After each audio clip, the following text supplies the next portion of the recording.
Assalamualaikum warahmatullahi wabarakatuh. Alhamdulillah, pada kesempatan ini saya akan membacakan terjemahan Al-Quran surat An-Nahl ayat 11 sampai dengan ayat 20. Aku berlindung kepada Allah dari godaan syaitan yang terkutuk dengan menyebut nama Allah yang Maha Pengasih dan Maha Penyayang. Dengan hujan itu juga ia tumbuhkan bagian zaitun, korma dan anggur, serta segala macam buah-buahan. Dalam hal yang demikian terdapat bukti-bukti kekuasaan Tuhan bagi orang yang menggunakan pikiran. Dan ditundukkannya malam dan siang silih berganti untukmu, bagimu. Begitu juga matahari dan bulan serta bintang-bintang.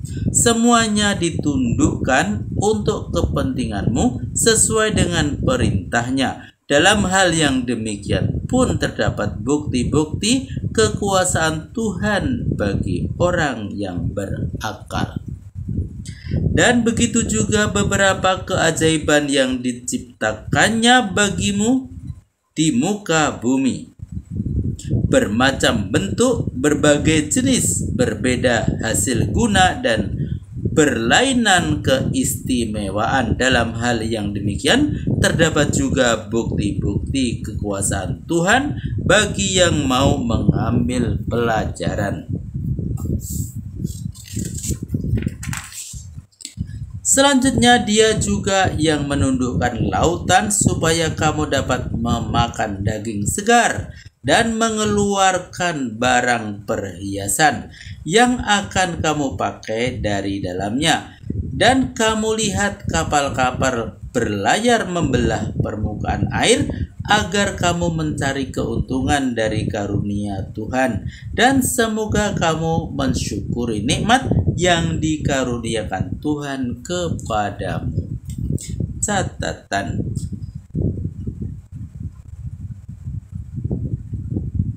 mengeluarkan barang perhiasan, misalnya mutiara yang terdapat dalam kerang sebagai tiram yang hidup di dasar laut, terutama di Samudra Hindia. Selain itu terdapat juga ladang-ladang mutiara di Laut Tengah, lepas pantai Tunisia dan Aljazair. Setelah pertumbuhannya sempurna, dikelola oleh orang-orang Perancis lalu dijual kepada orang Islam.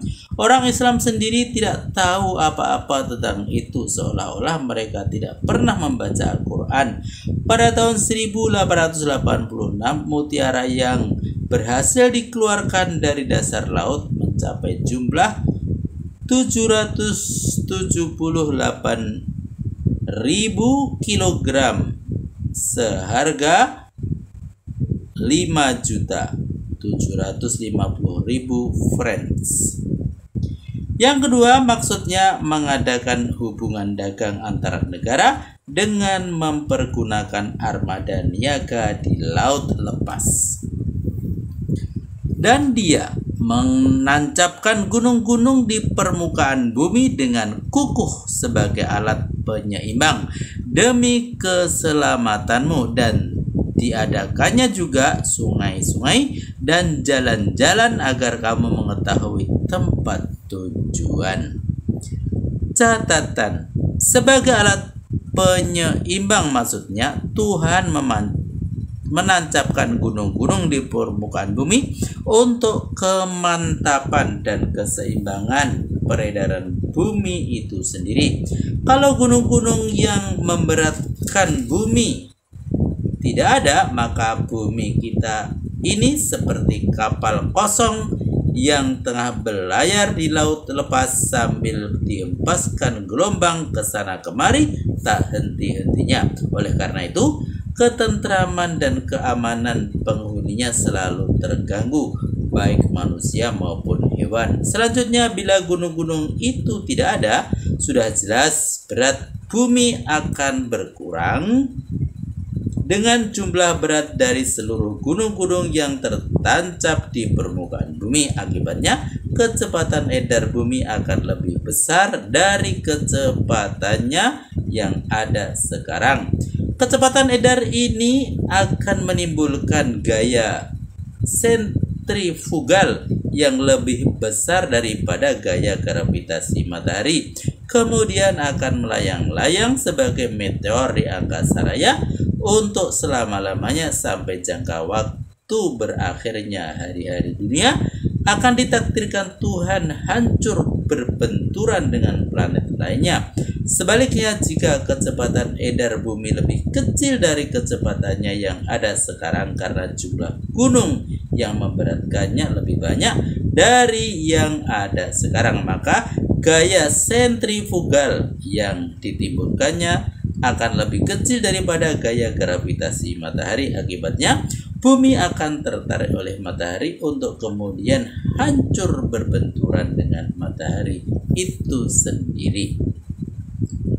Yang kedua, Tuhan menjadikan juga sungai-sungai yang mengalir dari satu tempat atau wilayah ke tempat lain sebagai penyubur tanah yang akan menghasilkan rezeki dan kebutuhan lainnya bagi manusia.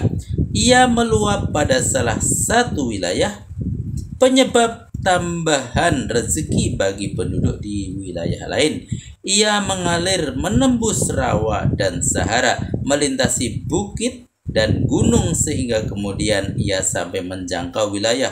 Saat ia diperuntukkan bagi penduduk wilayah itu untuk mereka daya gunakan dan mengambil manfaat daripadanya, semuanya berlaku dengan takdir Allah juga. Dan dijadikannya juga gunung dan bukit sebagai tanda pengenal arah di siang hari, dan dengan bintang-bintang mereka mengenal arah di malam hari. Apakah Tuhan yang menciptakan segala keajaiban itu dapat disamakan dengan yang tidak mampu menciptakan apa-apa? Mengapa kamu tidak mau juga mengambil pelajaran? Jika kamu menghitung nikmat Allah, kamu tidak akan mampu menentukan jumlahnya. Sungguh Allah Maha Pengampun dan Maha Penyayang. Catatan, sebab nikmat itu selalu bertambah dalam jumlah yang tidak terbatas. Dan Allah mengetahui apa yang kamu sembunyikan dan apa yang kamu nyatakan.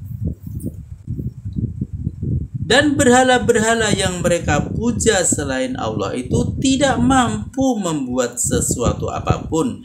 Bahkan sebaliknya, merekalah yang dibuat orang. Maha benar Allah dengan segala firman-Nya. Alhamdulillah telah kami bacakan terjemahan Al-Quran surat An-Nahl ayat 11 sampai dengan ayat 20. Sampai jumpa pada video berikutnya. Billahi taufik wal hidayah. Wassalamualaikum warahmatullahi wabarakatuh.